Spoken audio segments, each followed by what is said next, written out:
Federal government, state governments agree to establish state police as President Tinubu directs security agencies to go after hoarders of commodities. Police arrest 15 suspected bandits and kidnappers in Sokoto State. Weeks after CBN and FAN relocation, Petroleum Commission moves to transfer department to Lagos. On the international scene, mortar bomb kills 2, injures 3 South African soldiers in Eastern Democratic Republic of Congo. Hello and welcome to Trust News Hour. I am Sumaya Abubakar. We start with security. The federal government is discussing modalities on setting up police, that's the state police, with the state governors in a bid to arrest the insecurity in the country. Minister of Information and National Orientation, Muhammad Idris, revealed this to newsmen at the State House, Abuja, after a meeting between President Bola Ahmed Tinubu and the 36 state governors. Kendi Amodu reports. Authorities in Sokoto State have arrested 15 suspected bandits and kidnappers allegedly terrorizing communities in Tambuwal, Wamako and Gwadabawa local government area of the state. Addressing a press conference on Thursday, the Sokoto Police Commissioner Ali Kaigama said 1 general-purpose machine gun, 3 AK-47 rifles, and 912 live ammunition were recovered from the suspects. The commissioner said 1 suspected bandit, Ibrahim Bello, was arrested in Gigani village, Gwadabawa local government area after the police foiled the kidnapped mission.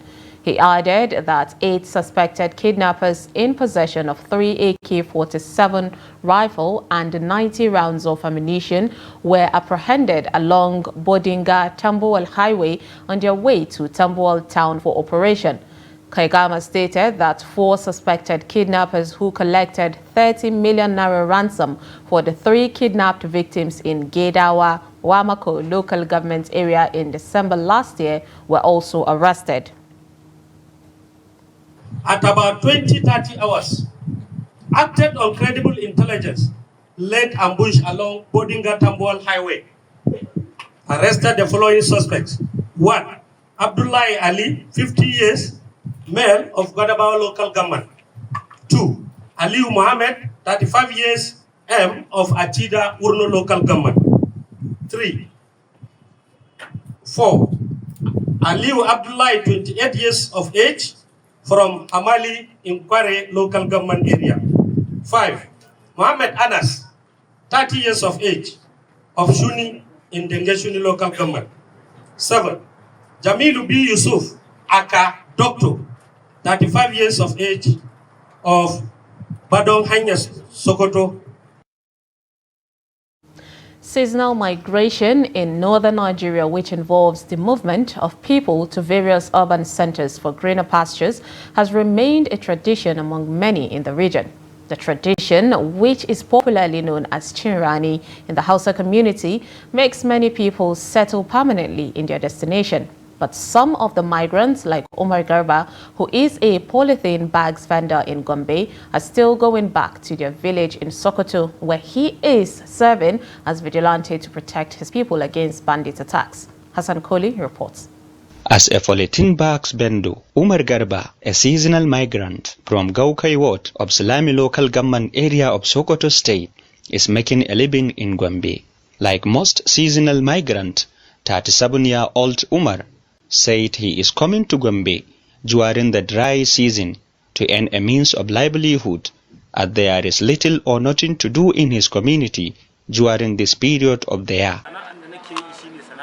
I am a polythene bags vendor. When I come here and transact, I will be able to take care of myself while still sending money for my family too.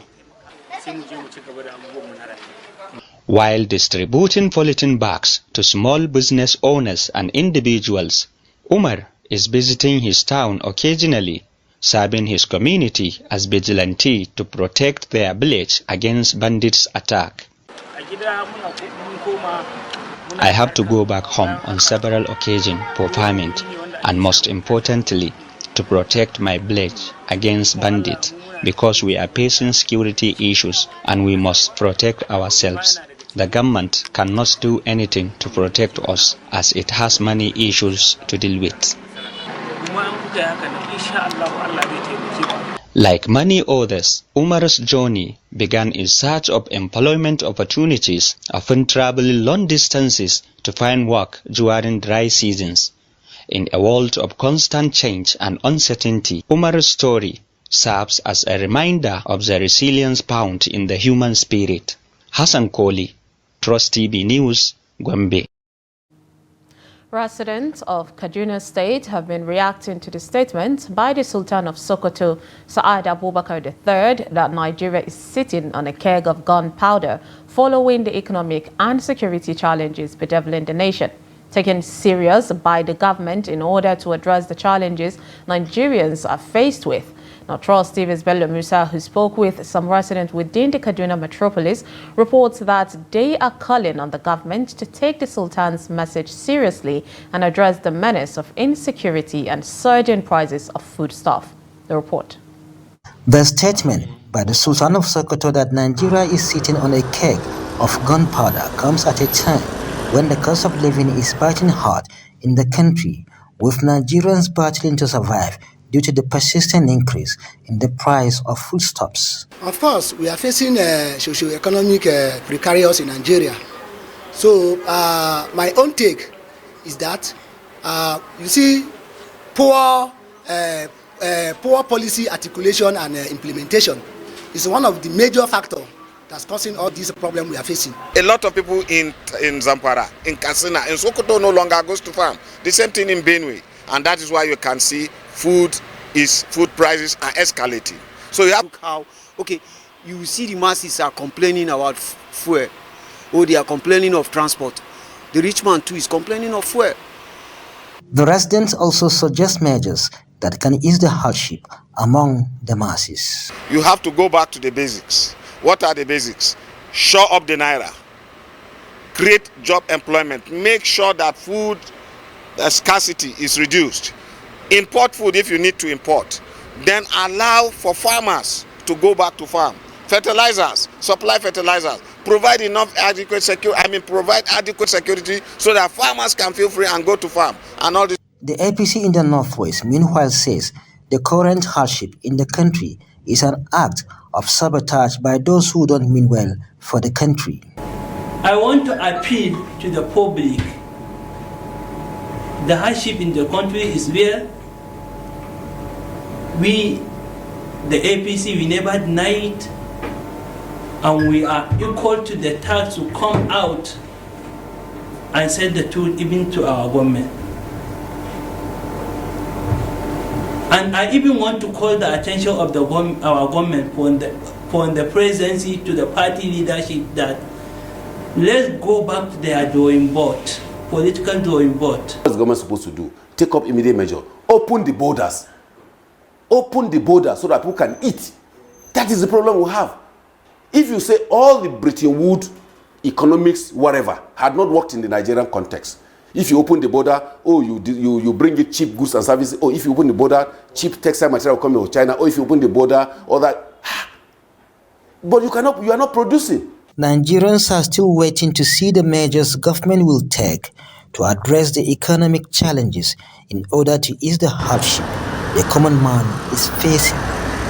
Bello Musa, Trust TV News, Kaduna.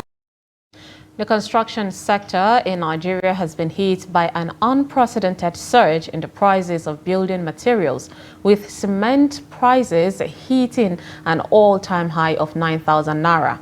The situation has rattled the builders and related businesses in the sector, with many wondering what happens next. Victoria Tokolo visited a cement trading center in Lagos and brings us the challenges and struggles faced by the sand and iron vendors. Her report is presented from our studio. Take a look.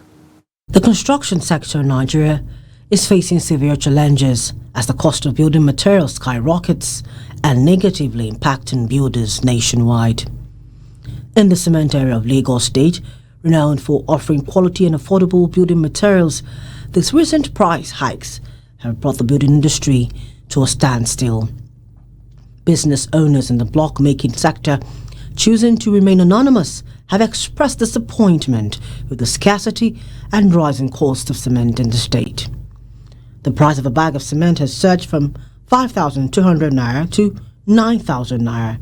Similarly, the cost of a bag of sand, once 250 naira, has tripled to 800 naira, further exacerbating the situation for those in the construction business in Lagos State.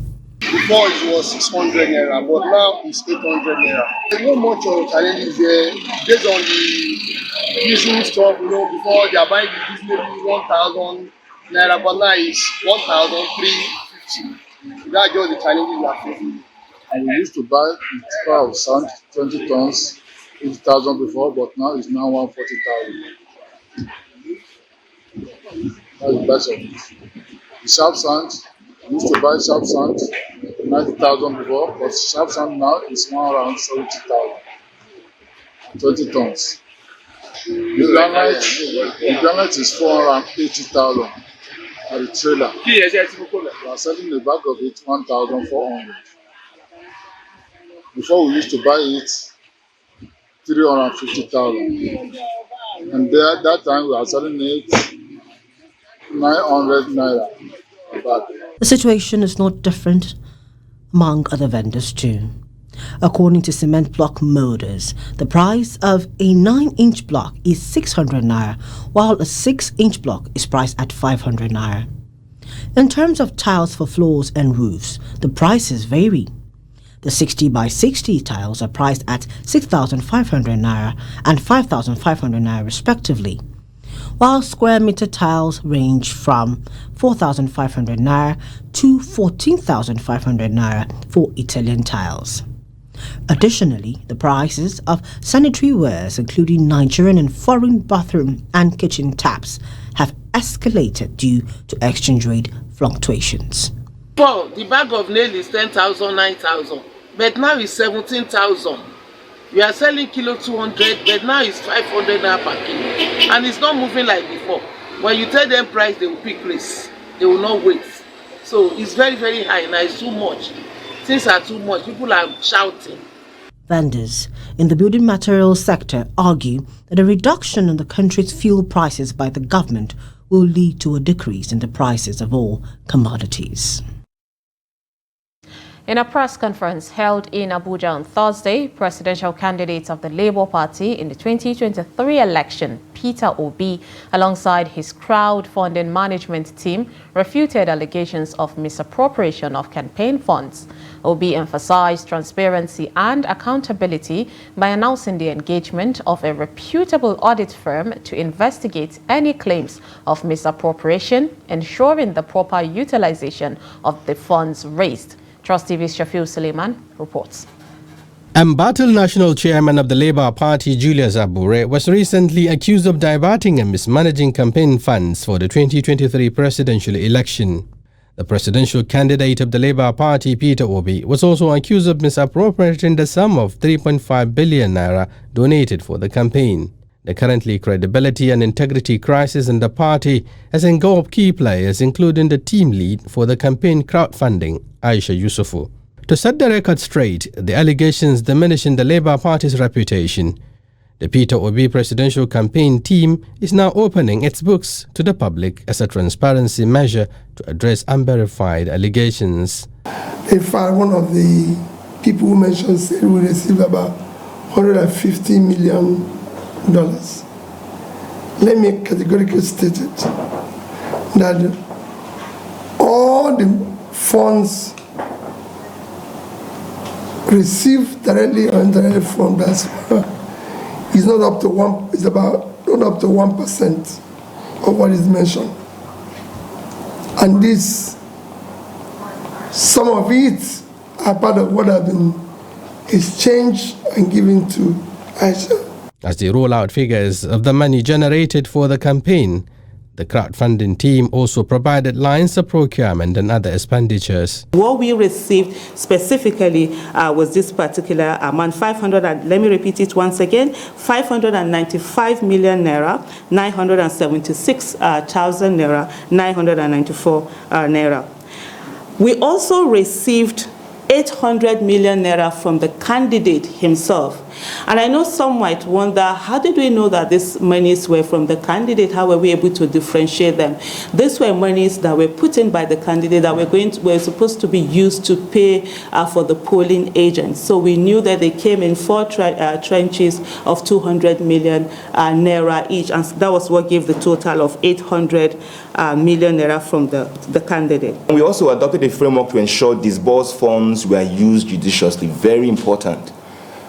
We want to ensure that when we give resources to vendors, people who worked on the project, that they use these funds judiciously. We adopted that process. Then fund disbursements were made with approval from His Excellency and told our signatories to provide constant oversight. So whatever decision we took in terms of disbursing funds, we are made with the full acknowledgement of His Excellency and also signatories to the account. So no funds left the account without the approval of His Excellency. The Labour Party has been embroiled in a series of controversies since its outing in the 2023 elections. Its power struggle from within the party led to factionalization of its leadership structure. Shapir Suleiman, Trust TV News, Abuja.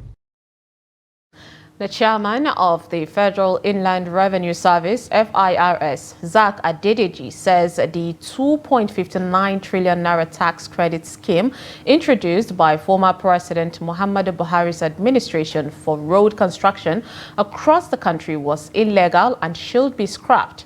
The scheme was introduced through Executive Order 7 of 2021 by the Buhari-led administration.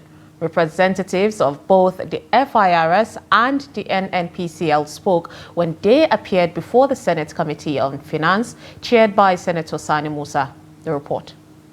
The Musa-led committee had invited the FIRS and NNPCL to shed light on implementation of the scheme in view of the poor state of federal roads across the country. In terms of how much the loan is, yes, it's very affordable. It's very competitive, and if well utilized, it will give value for what it has been taken for. Criticizing the scheme, the FIRS chairman identified lapses in the areas of project monitoring, budgetary allocations, and releases of funds.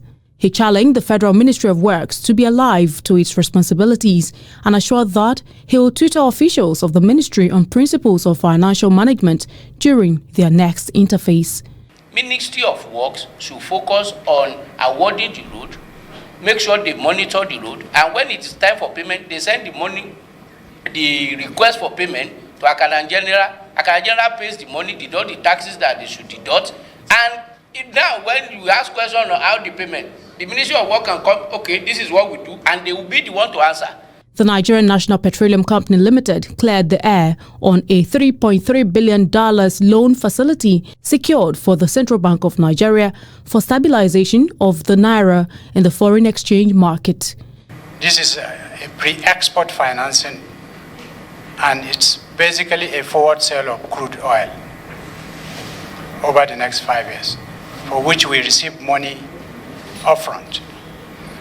We receive that money upfront because we pledge the barrels we pledge are PSC barrels, and PSC barrels belong to the Federation. Impressed by his submission, the chairman of the committee said relevant provisions of the 1999 Constitution, as amended, are against the scheme, as monies the NNPC and FIRS spent on roads through tax credit are supposed to be remitted into the Consolidated Revenue Fund. Every revenue accruing to the government should go to the Consolidated Revenue Fund.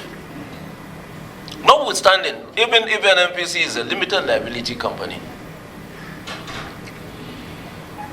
And if we go on this trajectory, we are creating a precedent. A situation where NNPC that's supposed to concentrate more. Are we going to call this part of their corporate responsibility, social responsibility? No. The road infrastructure tax credit, which can be claimed in any year of assessment, is limited to 50% of the annual CIT liability. There is, however, no limit to the tax credit, which can be claimed in respect of an eligible road in an economically disadvantaged area. Meanwhile, a bill for an act to establish the Northwest Development Commission has passed through second reading in the Senate. In his argument, the sponsor of the bill and Deputy Senate President Barau Jibrin noted that it was expedient to establish the commission as it will serve as a catalyst to develop the potentials of the Northwest as well as address the gap in infrastructural development of the region. The bill seeks to provide for the establishment of Northwest Development Commission to act as a catalyst to develop the areas of potentials of the Northwest, as well as address the gap in infrastructural development of the region.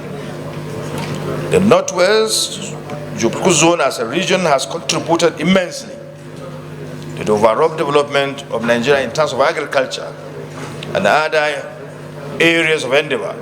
Other lawmakers who supported the bill argued that the commission will address the growing challenges of youth development, instability and insecurity, which have caused industries to exit states like Kano and Kaduna in droves.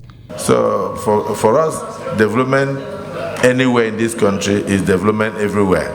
So I'm not lobbying you to accept. I will still put the question. But my opinion is that I'm a lover of development. 20 million people out of school. We can't afford this. And we have the capacity, Mr. President, to put these children into schools. Senator Ifeanyi Ubah, who also voiced support for the bill, is intensifying advocacy for the Southeast Development Commission, which has now passed its first reading. The bill has been referred to the Committee on Special Duties for further legislative action. The Speaker of the House of Representatives, Tajuddin Abbas, has called for a strategic partnership with the Kingdom of Saudi Arabia in order to bolster investment opportunities in Nigeria. During a courtesy call on him by the Saudi Arabia-Nigerian Parliamentary Friendship Group on Wednesday, the Speaker, who acknowledged the long-standing diplomatic ties between Nigeria and Saudi Arabia spanning over 25 years, advocated for increased collaboration in trade and investment, tourism, oil and gas, and infrastructure. The report. Represented by his deputy Benjamin Kalu, the Speaker emphasized the need for robust collaboration across various sectors, including trade and investment and tourism. Addressing the disparity in the volume of trade concerning mineral resources, the Speaker called for a balance in trade between both countries, emphasizing Nigeria's determination to grow its gross domestic product. In his presentation, the acting chairman of the group and leader of the delegation, Abdullah Hamad Al-Salama, said their mission is to seek new ways to strengthen the partnership with Nigeria for mutual benefit, as well as explore future bilateral relations with the two countries. The President has preached this over and over again, that Nigeria is ready for investment. So the Parliament is partnering with Mr. President to ensure that those who want to make an investment in this country, please encourage them when you go back to the kingdom, that the President is ready, the Parliament is ready, our laws are ready. Anyone that is not ready will make it ready by fine-tuning it to enable your investment make sense to you as an investor. Our king and the crown prince especially put so many emphasis and strengthen our relation. We look to the country as a strategic partner. Nigeria is very important, very valuable country in its people, in its government, its land, its everything that we are really proud of. Therefore, we are looking to see this country in more prosperity, in more economic prosperity. Meanwhile, the House of Representatives has resolved to urge the Federal Ministry of Finance and Central Bank of Nigeria to provide adequate notice to stakeholders in the maritime industry and the public before altering customs exchange rate, as it ensures transparency and allows stakeholders to prepare for any changes that may affect their operations. It also urged the Central Bank of Nigeria to maintain the system exchange rate for customs duty and excise duty purposes below 1,000 naira to the dollar to encourage patronage in the Nigerian ports and prevent galloping inflation. These were the resolutions reached following a motion entitled Need to Rescue the Nigerian Economy from Imminent Collapse and Restore Investors' Confidence in the System. The motion was raised during plenary by Leke Abejide, the member representing Yagba East, Federal Constituency of Kogi State. Abejide, while raising the motion, expressed concern that the Central Bank of Nigeria has raised customs tariffs 6 times in the past 6 months, causing inflation and disrupting import and excise duty calculations, which businesses rely on for planning. Urge the Federal Ministry of Finance and Central Bank of Nigeria to provide adequate notice to stakeholders in the maritime industry and the general public before altering custom exchange rates. This ensures transparency and allows stakeholders to prepare for any changes that may affect their operations. The House therefore adopted the motion without debate and mandated its committees on customs and excise, finance and banking regulations to interface with the Ministry of Finance, Central Bank of Nigeria Governor and Comptroller General of the Nigeria Customs on how fixed exchange rates for customs and excise duties will work for the system to boost exports and encourage patronage in the nation's ports. This is News Hour on Trust TV. Coming up, stakeholders encourage blood donation to save lives during emergencies. This and more after the break. Stay with us.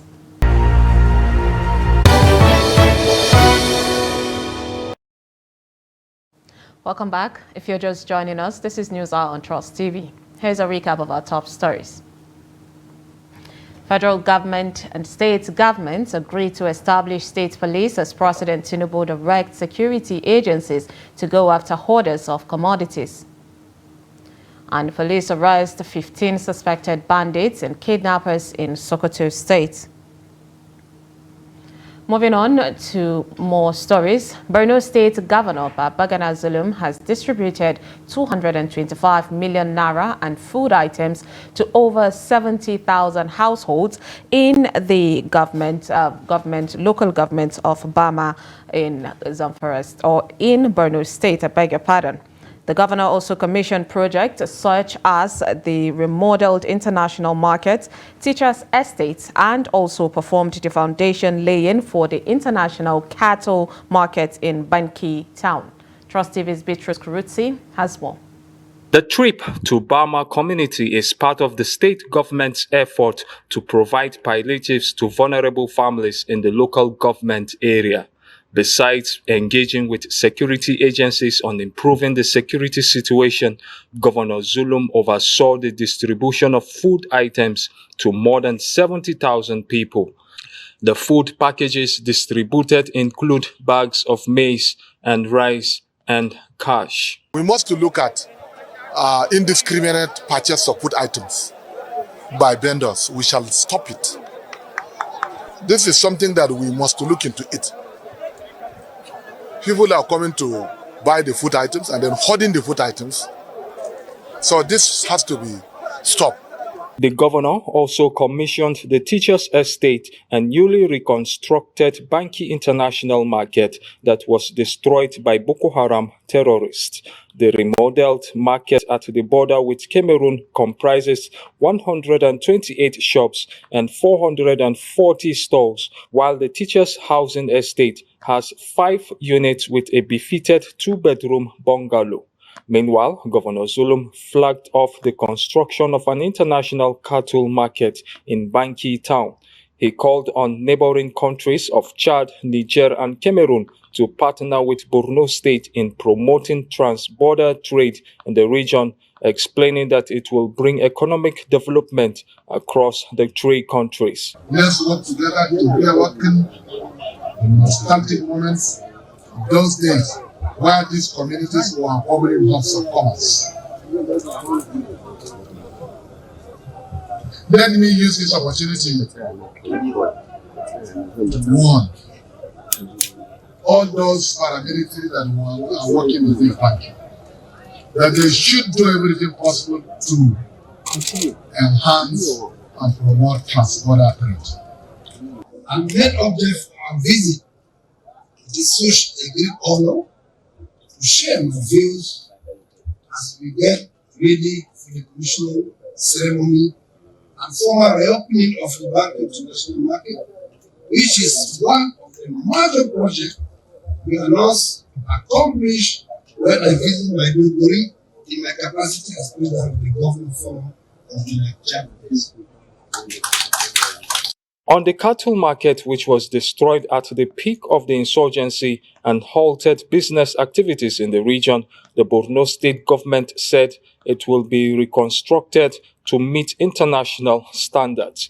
Beatrice Kuruti, Trust TV News, Maiduguri. Meanwhile, the Borno State government has assured of supporting survivors of insurgency with humanitarian needs, anti-stigmatization laws, economic empowerment, access to healthcare services, as well as psychological support to enable them fully reintegrate into the society. The Borno State Commissioner of Women and Social Development, Hajia Zuwaira Gambo, disclosed this at the public presentation of Charter of Demand from Survivors, Victims and the Radicalized Women in Maiduguri. She said the Borno model concept of the state government, which facilitated the surrender of more than 80,000 insurgents, as well as the reintegration and rehabilitation of 7,000 repentant terrorists into communities, will address the needs of survivors and victims of insurgency. Meanwhile, the Executive Director of Alamin Foundation for Peace and Development, Hajia Hamsatu Alamin, emphasized the need for human rights, gender equality, and support for survivors and victims. What I can say is a plus to Borno State, that there is a documented requirement by these groups of vulnerable women and girls on their specific needs to every stakeholder, so that collectively, what are we doing? We are all doing to complement, trying and then struggling to complement what the government is doing. And lucky for us, we have a listening governor, a proactive governor who has taken upon himself to, in fact, face this overwhelming situation and then do his best. Therefore, the best we can do is now be organized and then bring what we need, not only to the government, but I think this Charter of Demands is also a clarion call to the larger society, so that collectively as individuals and organizations, we can come in and then to support laudable efforts of the government, of the governor who is the chief security officer of the state, so that we, in fact, we are assured of non-repeatance of what has happened, and then non-occurrence of the issues that we have faced,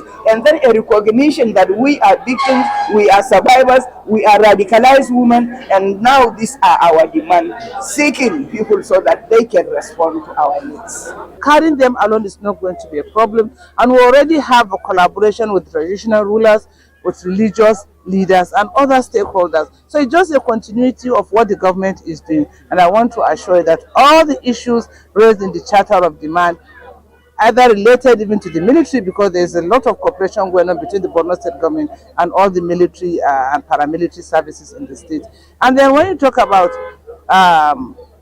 with the traditional rulers, the issue of stigmatization, we have desk officers, we have a template on ground that involves every stakeholder in Borno when it comes to this DDRR, reintegration, reconciliation, and promoting peace and security in Borno State. A British national, James Nolan, who reportedly jumped bail in 2022 in a $9.6 billion P&ID fraud in Nigeria, has been arrested by Interpol. Nolan, a director of the Process and Industrial Development Limited, was arrested by International Criminal Police Organization on January 27th while on visit to his wife, who is an Italian. Nolan is a key figure in the controversial gas supply processing agreement, which was signed in 2010. He was initially granted bail in the sum of 500 million naira following his arraignment at a federal high court in Abuja in November 2019, where he pleaded not guilty to the charges against him. However, due to his inability to meet the bail conditions, the bail amount was later reduced to 100 million naira. After perfecting his bail conditions, however, he failed to appear in court for trial since 2022. His bail was revoked in September 28, 2022 by another court, where he was also facing legal proceedings. The federal government has discontinued the trial of the presidential candidate of the African Action Congress, AAC, Omoyele Sowore, and his co-defendant, Olawale Bakare, also known as Mandate.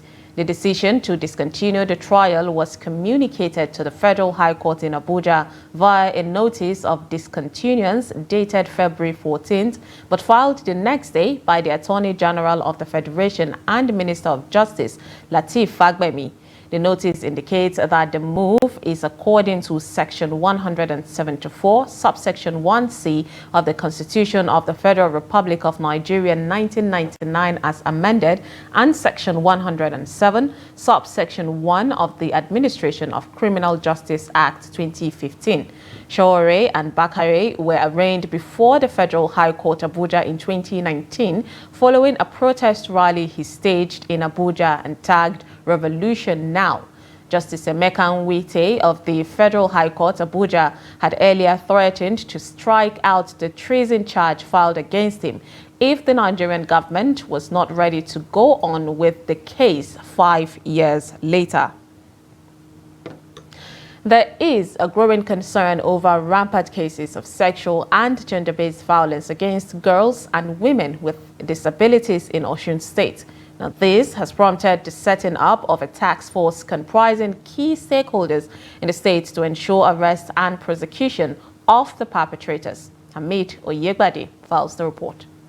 The issue of sexual and gender-based violence against girls and women with disabilities in Osun State is disheartening.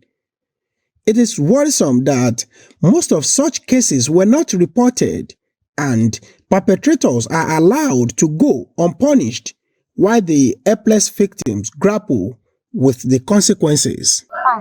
Because of our condition, they can go to that place to do so many things that is not good to person with disability, which is not okay.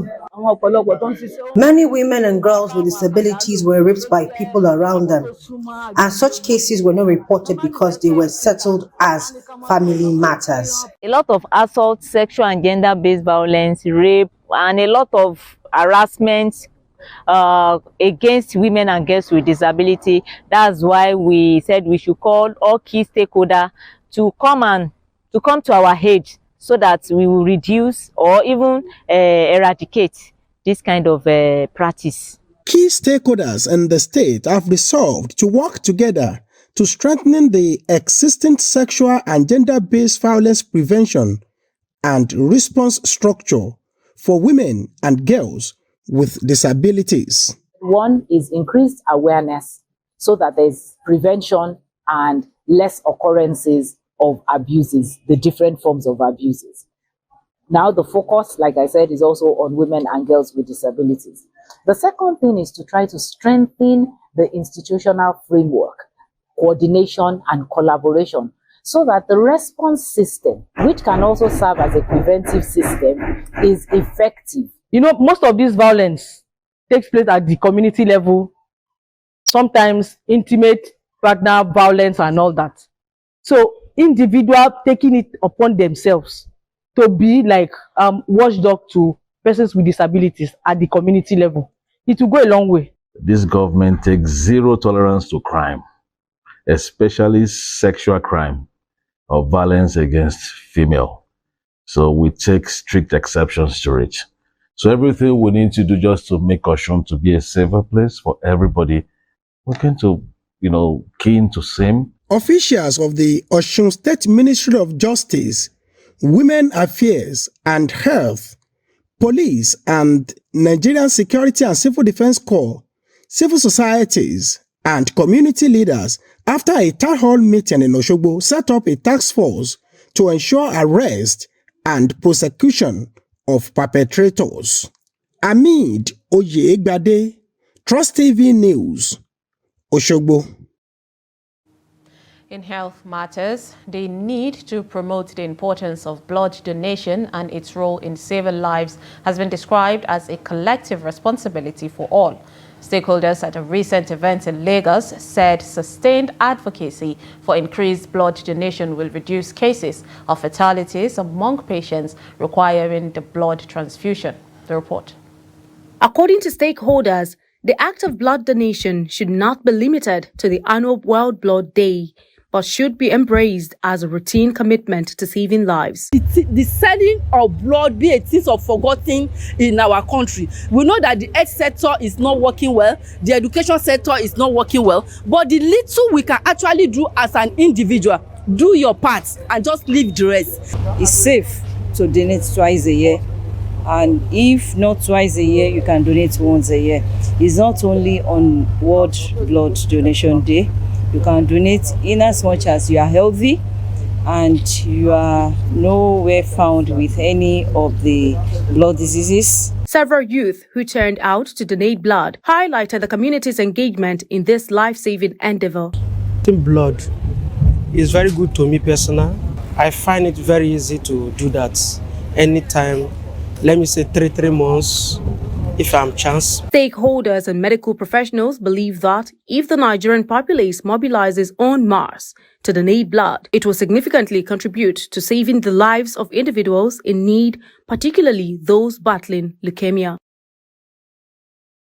The Nigerian Upstream Petroleum Regulatory Commission is currently considering relocating some of its units to Lagos. According to a memo dated February 14, 2024, the decision was to enhance its service delivery, reduce operational costs, and make adequate utilization of its assets in Lagos. The memo was signed by Kelechi Oyekachi Ofoegbu on behalf of the Commission. The development comes on the heels of the recent relocation of the Federal Airport Authority of Nigeria, the FAN, headquarters to Lagos.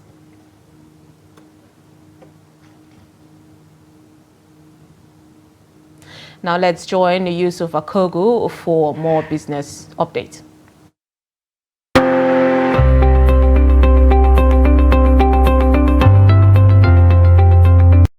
Welcome to Business News. I am Yusuf Akogu. Nigeria's headline inflation rate for January 2024 increased to 29.90% compared to 28.92% recorded in December 2023. The January 2024 Consumer Price Index rate showed an increase of 0.98 percentage points. Data by the National Bureau of Statistics showed that the new figure was triggered by food inflation. Food inflation rate in January 2024 was 35.41% on a year-on-year basis, which was 11.10% higher compared to the 24.32% recorded in January 2023.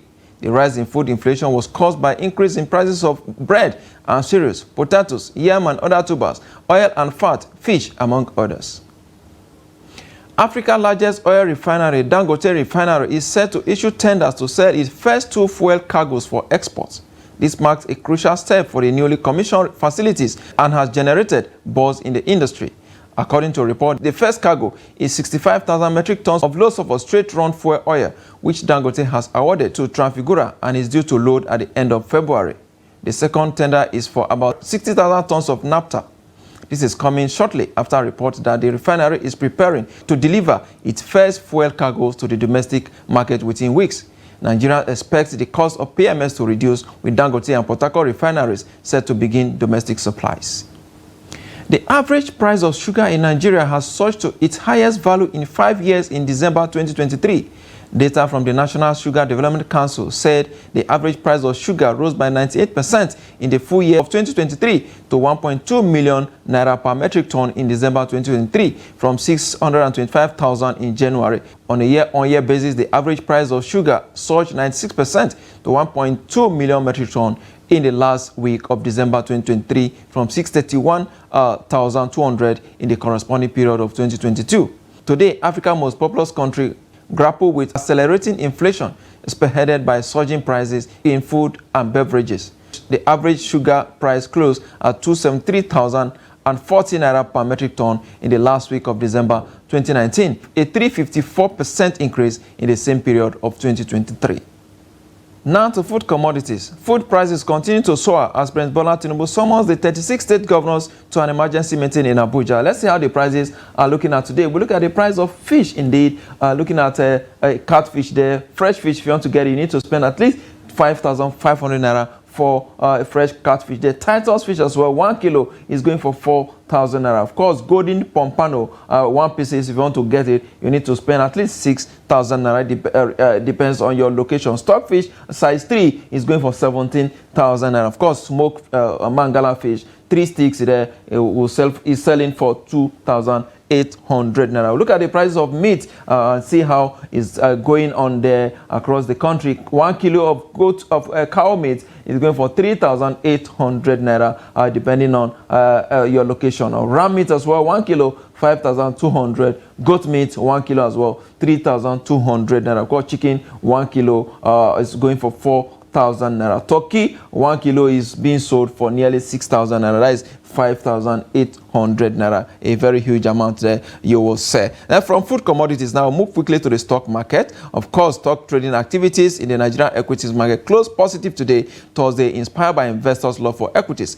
Buying interest in industrial and banking equities supported the growth recorded by bulls in the late trade, ensuring that the bulls maintain control of the market. We'll look at some of the key performance there we're seeing today from the gaining table here. You have the like of UPL gaining 9.96%. Julie, that's been there for a very long time, recording another 9.84% today. Of course, mutual benefit, an insurance company, gaining 9.38% as well. We look at how that has moved the market. Has moved the market to 0.58% at the end of the trading day today. Of course, over 1,000 basis points were added to the all-share index. A market cap 56.964 trillion there. Volume of trade tools 75.905 million. Value at 6.703 billion naira. And of course, in terms of deals, 8,049 did exchange hands among investors today. Of course, the top trading equities, most of them in the banking sector. Jitco Guarantee Trust Bank doing 53.619 million shares.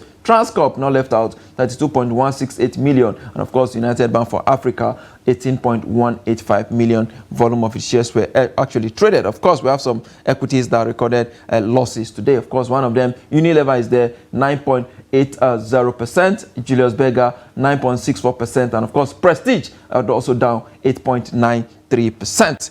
That's the highlight of the stock trading as it went down this Thursday on the floor of the Nigerian Exchange Group. Let's look at the stock market in Africa and, of course, the rest of the world.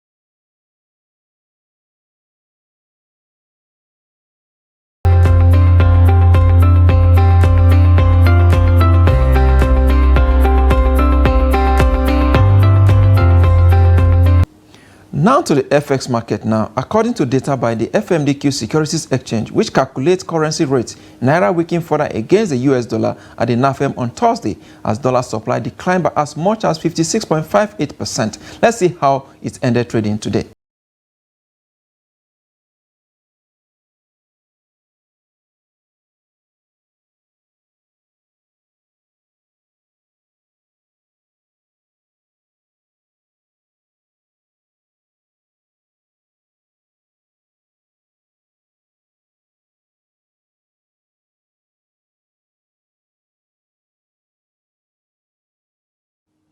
Finally, in business, oil prices fall slightly on Thursday as the International Energy Agency flagged slowing demand growth this year, while a larger than expected jump in United States crude inventory also weighed. At the London market, Brent crude sells for $81 per barrel. For the oil basket, price steadies at $82 per barrel. And that's business. I am Yusuf Akogu.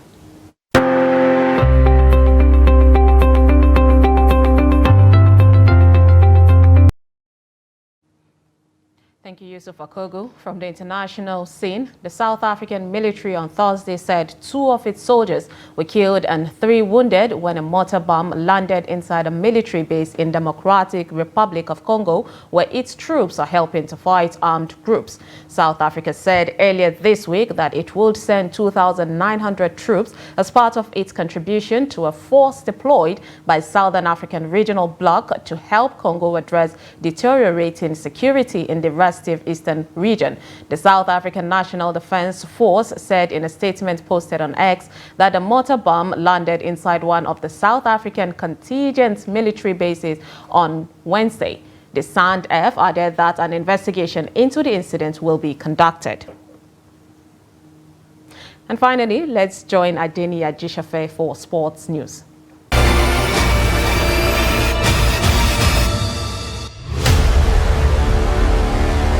Nigeria's under-18 handball team has resumed intensive camp in Lagos ahead of the 2024 IHF Trophy Africa Zone 3 phase in Ghana.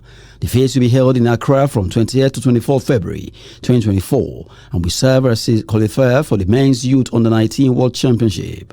The head coach of Nigeria Under-18 boys, Emeka Wamani, has invited 18 players who are presently undergoing preparations at the Royal Park Sports Center in Yaba, Lagos. To Marine Academy's Karim Farouk, Yusuf Sulaiman of Riemann Strikers, and Mohamed Mustafa of Confluence Stars are some of the players that make up the under-18 men's national team. Nigeria's under-18 will play a round-robin competition at the 2024 IHF Trophy African Zone 3 phase alongside Benin Republic and host Ghana.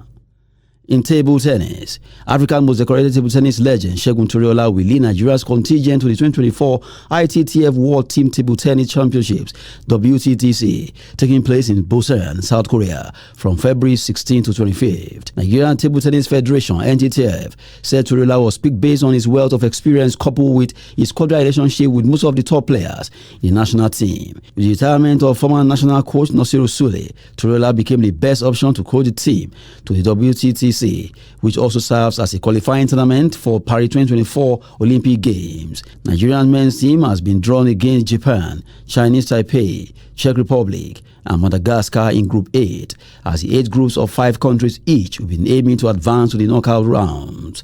In the women's category, the Nigerian team were also grouped against Germany, Slovakia, Poland, and Mexico. Nigerian delegation hopes for improved performance and a chance to claim the Olympic ticket for both men and women events. And in football, the good runs of Super Eagles at the just concluded Africa Cup of Nations has yielded dividends as the team is now ranked number 3 in Africa and 28 in the world. Eagles moved 14 steps up the ladder from their previous 42nd position.